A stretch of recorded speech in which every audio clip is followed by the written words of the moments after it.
बजरंगबली तुला राशि वालों, स्वागत है आप सभी का आपके अपने चैनल तुला राशि भिंड में।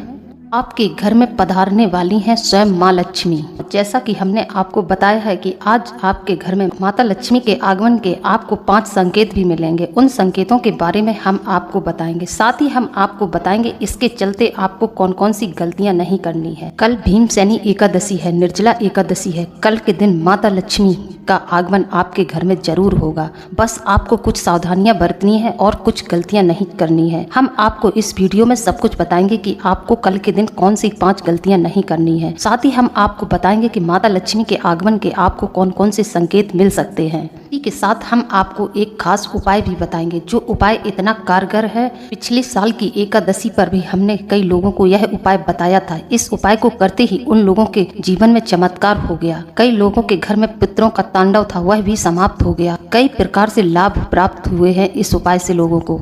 तो दोस्तों, वीडियो शुरू करने से पहले मेरा आपसे अनुरोध है, जो लोग हमारे चैनल पर नए आए हैं वह हमारे चैनल को सब्सक्राइब जरूर कर लें, बेल आइकन को प्रेस कर वीडियो को लाइक कर दें। जितने भी माता लक्ष्मी और बजरंगबली के सच्चे भक्त हैं वह हमें कमेंट में जय माँ लक्ष्मी जय बजरंगबली अवश्य लिख दें। एक बार नहीं 3 बार लिखें और खुले दिल से लिखें। वीडियो को मजाक में बिल्कुल न लें। यदि आप वीडियो को शुरू कर दें तो वीडियो को शुरू से लेकर अंत तक देखें। वीडियो को बीच में बिल्कुल न रोकें, नहीं तो आपको मेरे द्वारा दी गई जानकारी बिल्कुल भी प्राप्त नहीं हो पाएगी और ना ही आप इस जानकारी का पूरा लाभ ले पाएंगे। हम आप लोगों को पहले ही बता दे रहे हैं, इसमें खास सबसे ज्यादा खास है आज का उपाय। यदि आपने इस उपाय को कर लिया तो समझो आपके जीवन में चमत्कार हो जाएगा। सच्ची आस्था, सच्चे हृदय से अपना मन शुद्ध रख के, किसी के प्रति दोष न रख के, अपने मन को साफ सुथरा करके आप कल के दिन यह उपाय कर ले। फिर आप हमें कमेंट करके जरूर बताएंगे। 15 दिनों के अंदर आपके जीवन में ऐसा परिवर्तन देखने को मिलेगा जो आज से पहले आपके जीवन में कभी नहीं हुआ होगा। तो चलिए समय न गवाते हुए अब हम वीडियो को शुरू करते हैं। हम आपको 5 ऐसे संकेत बताएंगे जिससे आप पता लगा सकते हैं कि आपके घर में माता लक्ष्मी का आगमन हो चुका है। यदि आपको यह 5 संकेत देखने को मिले तो आप समझ जाना कि माँ लक्ष्मी के पग आपके घर में पड़ चुके हैं, उनका आगमन हो गया है। देखिए, कल आपको ब्रह्म मुहूर्त में जाग जाना होगा और स्नान ध्यान करके आप माता लक्ष्मी की पूजा अर्चना अच्छे से कर लें। और आपको एक चीज का ध्यान रखना है, माता लक्ष्मी की पूजा आपको अकेले नहीं करनी है, भगवान विष्णु के साथ ही माता लक्ष्मी की पूजा करनी है। जिन घरों में सिर्फ अकेले माता लक्ष्मी की पूजा होती है उन घरों में माता लक्ष्मी कभी प्रवेश नहीं करती है। तो आपको इस बात का ध्यान रखना है कि आपको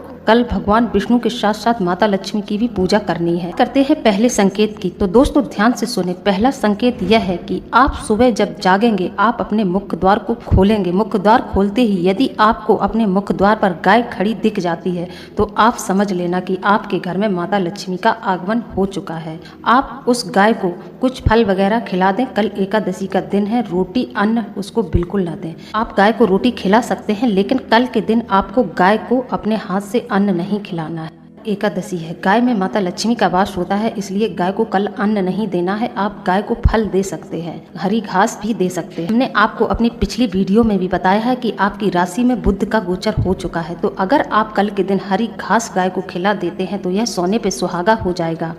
है दूसरे संकेत की ओर। यदि आप अपने घर से बाहर गए और कोई छोटी सी कन्या आपसे आकर बहुत अच्छे से बात करे, हंस मुस्कुरा के बात करे, तो आप समझ जाना कि यह माता लक्ष्मी के आगमन का संकेत है। फिर ऐसे में आपको उस कन्या को कुछ पैसे रुपए देकर उसको खुश कर देना है, उसके मन को और ज्यादा खुश कर देना है। दोस्तों, छोटी कन्याओं में भी माता लक्ष्मी का वास होता है। तीसरा संकेत, यदि आप कहीं जा रहे हैं और आपको अचानक से नेवला दिख जाए या फिर नेवला आपका रास्ता काट जाए तो आप समझ जाना कि आपका कार्य सफल होने वाला है। माता लक्ष्मी की आप पर कृपा पूरी तरह से बनी हुई है। यार दोस्तों, तुलसी के क्यारे के पास अगर कल के दिन आपको चींटियों का झुंड दिखाई देता है तो आप समझ जाना कि माता लक्ष्मी का आगमन आपके घर में हो चुका है। ऐसे में आपको उन चींटियों को आटा बिल्कुल नहीं डालना है। जी हाँ, वैसे तो आप डाल सकते हैं, लेकिन कल के दिन आप आटा ना डालें। आप कल के दिन उन्हें कुछ मीठा डाल दें, जैसे कि शक्कर है, गुड़ है, ऐसी चीजें आप चींटियों को डाल सकते हैं, लेकिन आटा ना डालें। ध्यान रखें, कल के दिन आपको अन्न से जुड़ी हुई किसी भी चीज को ना तो किसी को दान देना है और ना ही किसी को भोजन कराना है। अन्न नहीं देना देना है। 5वें संकेत की ओर, यदि आप सुबह जागते हैं और जागते ही आपको शंख की ध्वनि सुनाई देती है, जैसे कि आपके आसपास कोई मंदिर है, मंदिर में जो शंखनाद होता है, उस शंख की ध्वनि यदि आपको सुनाई दे रही है, आप समझ जाना कि आपके घर में माता लक्ष्मी का आगमन हो चुका है। संकेत माता लक्ष्मी के आगमन के, यदि आपको इनमें से एक भी संकेत मिलता है तो आप बहुत ज्यादा खुश हो जाइएगा और अपने घर में माता लक्ष्मी की पूजा अर्चना अच्छे से शुरू कर दीजिएगा। पहले तो आप माता लक्ष्मी के स्वागत के लिए एक सुंदर सी अपने मुख्य द्वार पर रंगोली बनाएं। जी हाँ, मुख्य द्वार जो होता है वहीं से हमारे घर में माता लक्ष्मी का प्रवेश होता है। तो आप सुबह उठकर जाग स्नान ध्यान करके अपने मुख्य द्वार पर रंगोली बनाएं, सुंदर सी रंगोली बनाएं। रंगोली बनाते हुए मन में यह भाव रखें कि यह रंगोली हम माता लक्ष्मी के लिए बना रहे हैं, उनके स्वागत के लिए बना रहे हैं। साथ ही आपको हल्दी से अपने मुख्य द्वार पर 2 स्वास्तिक भी बनाने हैं। आप लोग धन की कमी से परेशान हैं, धन की कमी से जूझ रहे थे, तो तुला राशि वालों ध्यान से सुनो। शुक्रवार के दिन आपको माता लक्ष्मी की पूजा बहुत अच्छे से करनी चाहिए। कर लेते हैं कि कल के दिन आपको कौन कौन सी गलतियां नहीं करनी है, कल के दिन आपको किन किन बातों का ध्यान रखना है। तो दोस्तों सबसे पहले तो ध्यान से सुने। नंबर 1, आपके घर में कई प्रकार के जीव जंतु टहलते रहते हैं। आपको इस बात का ध्यान रखना है कि कल के दिन आपसे किसी चींटी तक की मृत्यु ना हो, किसी चींटी तक को ना आप मारें, जानबूझकर आप उन पर पैर ना रखें। ध्यान से चलें। यदि आपको कोई भी जीव जंतु अपने घर में टहलता हुआ दिखाई देता है तो आप उसे बिल्कुल ना मारें। आप उसका ध्यान रखें, इस बात का ध्यान रखें कि आप ऐसे किसी भी जीव जंतु की हत्या ना करें। बात करते हैं दूसरी गलती की। यदि कल के दिन आपके घर में कोई दूध मांगता है या फिर नमक मांगता है तो आपको गलती से भी नमक, दूध और कोई भी खट्टा पदार्थ अपने घर से किसी को दान में नहीं देना है। कि हमने आपको बताया है अन्न का दान तो आपको किसी भी कीमत पर नहीं करना है कल के दिन, लेकिन आपको नमक, दूध और खट्टे पदार्थ का भी दान नहीं करना है। आपसे यह चीजें कोई मांगता है, कोई आपके घर से दूध मांगता है, दही मांगता है, नमक या फिर चावल जैसी कोई चीज आपके घर से मांगने आ जाता है तो कल के दिन आपको यह चीजें बिल्कुल नहीं देनी है, क्योंकि अगर आपने अपने घर से इन चीजों को किसी को दे दिया तो आपके साथ बहुत बड़ा छल यह लोग कर सकते हैं। यह आपसे जलने वाले लोग भी हो सकते हैं जो जानबूझकर आपसे यह गलती करवा देंगे। तो यदि कोई आपसे यह सब मांगने आ जाता है तब भी आप सतर्क हो जाएं और समझ जाएं कि यह आपका बिल्कुल भी हित नहीं चाहते हैं। इसलिए आज के दिन आपके घर से ये चीजें ले जाकर आपके घर की सुख समृद्धि ले जाना चाहते हैं।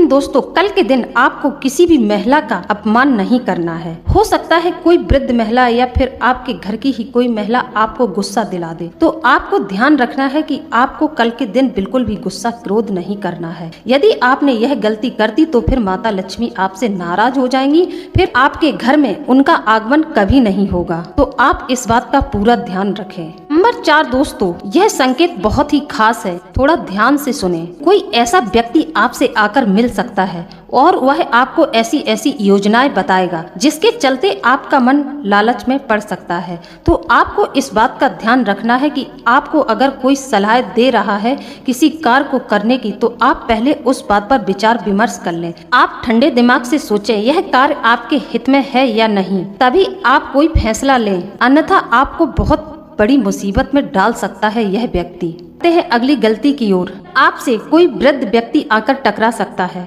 वह वृद्ध व्यक्ति स्वयं भगवान विष्णु भी हो सकते हैं। आपसे कोई वृद्ध व्यक्ति आकर कुछ मांगे तो आपको इस बात का ध्यान रखना है, आपको अन्न से जुड़ी हुई चीजों का दान बिल्कुल नहीं करना है। अगर वह आपसे भोजन की बात कहता है, भोजन मांगता है, तो आपको उसे कल के दिन फल, मेवा या फिर आपको कुछ रुपए पैसे दे देना है। मांगे तो आपको भोजन की में सिर्फ फल ही देने हैं, आपको अन्न से जुड़ा हुआ कोई भी दान नहीं देना है। यदि आपसे वह भोजन नहीं मांगता है तो आप उसको कुछ रुपए पैसे दे दें, के अलावा आप उसे कुछ न कुछ जरूर दे दें। बात कर लेते हैं उपाय की। तो उपाय ध्यान से सुने। उपाय यह है कि कल के दिन आपको 21 दीपक जलाने हैं, 21 दीपकों का दीपदान करना है। कल जब आप सुबह ब्रह्म मुहूर्त में जागते हैं तो आपको माता लक्ष्मी की अच्छे से पूजा अर्चना करनी है। माता लक्ष्मी और भगवान विष्णु दोनों लोगों की आपको अच्छे से पूजा अर्चना करनी है। इसके बाद शाम को सूर्यास्त के बाद आपको यह दीपदान करना है। तो आपको यह दीपदान कैसे करना है इसे ध्यान से सुने। आपको 21 दीपक बनाने हैं और उसमें लाल कलाव की बत्ती रखनी है। यह दीपक शुद्ध देसी घी के होने चाहिए और उसमें जो बत्ती लगेगी वह लाल कलाव से बनी हुई बत्ती होनी चाहिए। साथ ही आप दीपक में 2 लौंग और 1 इलायची, हर एक दीपक में आपको 2 लौंग और 1 इलायची डालनी है और उसमें थोड़ा सा कपूर को आप पाउडर जैसा बना लें और थोड़ा थोड़ा सा 21 दीपकों में थोड़ा थोड़ा सा कपूर भी डालें। आपको करना क्या होगा, आपको अब यह दीपक कहाँ कहाँ जाकर जलाने हैं वह ध्यान से सुने। 5 दीपक तो सबसे पहले आपको पीपल वृक्ष के नीचे जलाने हैं, 5 दीपक आपको बेलपत्र के पेड़ के नीचे जलाने हैं और 5 दीपक आपको आंवले के वृक्ष के नीचे जलाने हैं। 15 दीपों का दान हो चुका है, अब बाकी के बचे 6 दीपक, तो ध्यान से सुने। 5 दीपक आपको राम दरबार में भगवान विष्णु और माता लक्ष्मी की मूर्ति स्थापित हो ऐसे मंदिर में जाकर आपको माता लक्ष्मी के समीप यह 5 दीपक जलाने हैं। आपके आसपास कोई ऐसा मंदिर नहीं है तो आप हनुमान जी के मंदिर में भी जाकर इन 5 दीपक को जला सकते हैं।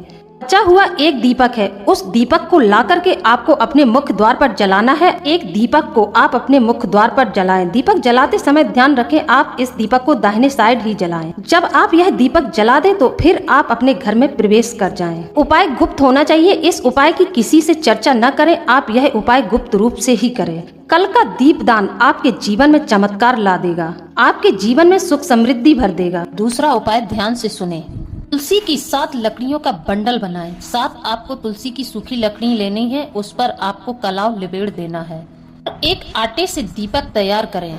आप तुलसी की लकड़ी का जो आपने बंडल बनाया है उसे आप अच्छे से घी में डुबो लें और उसे उस आटे से बने हुए दीपक में रख लें। फिर आपको यह दीपक ले जाकर राम दरबार में जला देना है। दीपक को जलाते हुए आप अपनी मनोकामना भगवान से कह दें। आपकी जो भी मनोकामना होगी वह जरूर पूरी होगी। हमने आपको जितने भी उपाय बताए हैं यह उपाय शास्त्रों से लिए गए हैं। हमारे शास्त्रों में इन उपायों का बहुत ज्यादा फल बताया गया है। विष्णु पुराण में इस बात का वर्णन दिया गया है कि जो व्यक्ति एकादशी के दिन तुलसी से बना हुआ दीपक भगवान के समीप प्रज्वलित करता है उसकी सभी प्रकार की मनोकामनाएं पूर्ण हो जाती हैं। दोस्तों, आप लोगों को मेरे द्वारा दी गई जानकारी कैसी लगी है? यदि आप लोगों को हमारे द्वारा दी गई जानकारी अच्छी लगी है तो आप हमें कमेंट में जरूर बताएं और मेरे द्वारा बताए गए उपाय से आपको लाभ मिलता है तो आप हमें यह भी कमेंट में बताएं। इसी के साथ अब हम वीडियो को समाप्त करते हैं। मिलते हैं अगले ज्ञानवर्धक वीडियो में। जय श्री राम, जय बजरंगबली, जय माँ लक्ष्मी।